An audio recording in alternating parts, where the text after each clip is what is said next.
Okay, the first thing we need is an effective defensive strategy.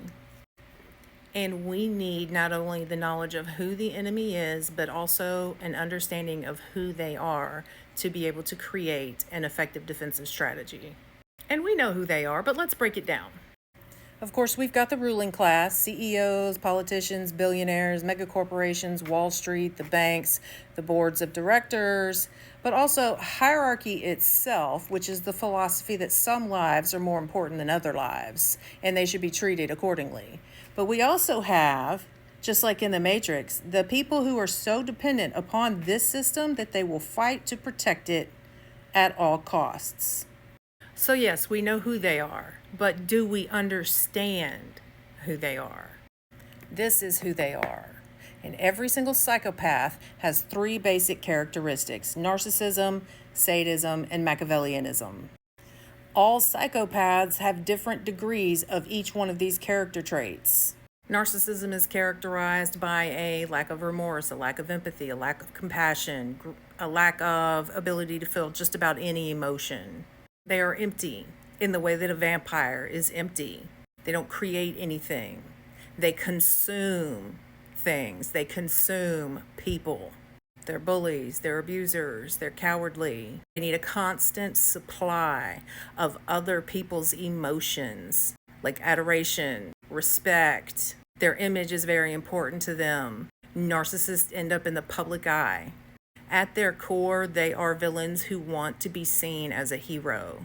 They don't mind getting their hands dirty, but they only do that in the dark. What they really enjoy is having other people do their dirty work for them: flying monkeys. Some of their favorite tactics to control other people would be something like blackmail, character assassinations, smear campaigns. They have grandiose ideas and a grandiose view of who they are. They can be extremely charismatic because they mirror emotions and they mirror facial expressions and they mirror behaviors, but it's only skin deep. A good example of this is Elon Musk. He bought the title of founder from the people who founded Tesla and then prohibited them from ever calling themselves the founders again.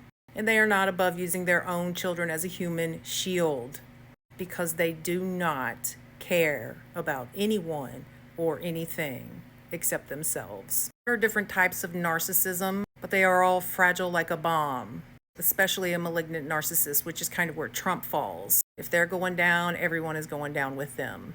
Now, a sadist likes to hurt people. They like to watch people suffer. They enjoy inflicting pain. That is the only thing that they care about because that is the only thing that makes them feel good inside. There's regular sadists and sexual sadists.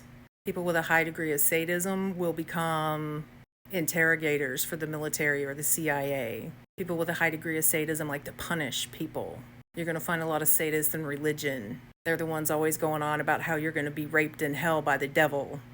People with a high degree of Machiavellianism believe that people exist to be used, and to them, the ends always justifies the means. They like to operate from the shadows. You will not find people with a high degree of Machiavellianism in the public eye. They are the power behind the throne. They have so much money that what they trade is power. They like to call themselves kingmakers. They are the hidden hands. They are the puppeteers. They are the ones that you should truly be worried about. As dangerous as someone like Donald Trump is, the person who controls his strings is the most dangerous. You're going to find these people on the board of directors for companies like BlackRock, General Dynamics, Lockheed Martin, and Vatican City, the World Economic Forum. Very few people know their names. So the ruling class is made up of a bunch of psychopaths, differing degrees of narcissism, sadism, and Machiavellianism. And they work together even though they don't care about each other or like each other, because their goal is simply to win the game of Monopoly that they're playing. They want to have everything, they want everyone else to have nothing, and they don't care what they have to do to win. There is nothing they will not do to win. There is nothing they will not harm, kill, or destroy, up to and including all life on Earth, which is why they have bunkers. They want complete control of all the money, all the power, and all the resources, including us, because we are a resource to them. Now that we know who they are, and what they want, let's talk about the weapons that they use. These are the primary weapons that they use: violence, both overt and covert, separation and division by social class, religion, race, gender, sex, gender presentation, all that. They manipulate, they scapegoat, they use logical fallacies. Fear is their favorite. Religion, disinformation, misinformation, propaganda. They control the narrative, the flow of information, distraction, and illusion. And they do most of this with the media, which is why the media is talking about how wrong it is that someone finally put down a CEO like the rabid dog that they are. Now, it's important to identify overt and covert types of violence. Overt violence: mass shootings, police brutality, war, terrorism, domestic violence, child abuse, crime, drugs in the food, the water, environmental contamination. Covert forms of violence: poverty, class warfare, bureaucracy, inflation, apartheid. Apartheid is basically having two systems. One group of people live by one set of rules, the other group of people live by another set of rules. Jim Crow is a good example. But so is patriarchy. What poor people go to jail for, rich people just pay a fine for, if they even have a punishment at all. Other forms of covert violence: mass incarceration, surveillance, lack of safety nets, lack of social support, medical care, corruption in government, and negative reinforcement. Negative reinforcement is the presence of something that is painful or punishing to endure that goes away when you do something that they want, which is why all forms of terrible things are rewarded in this society.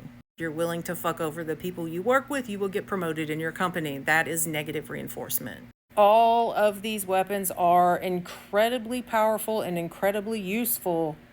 They are not the most effective weapons that they have. Their most effective weapon is complacency, compliance, apathy, the feeling of powerlessness, inattention, and inaction. Their most effective weapon is us.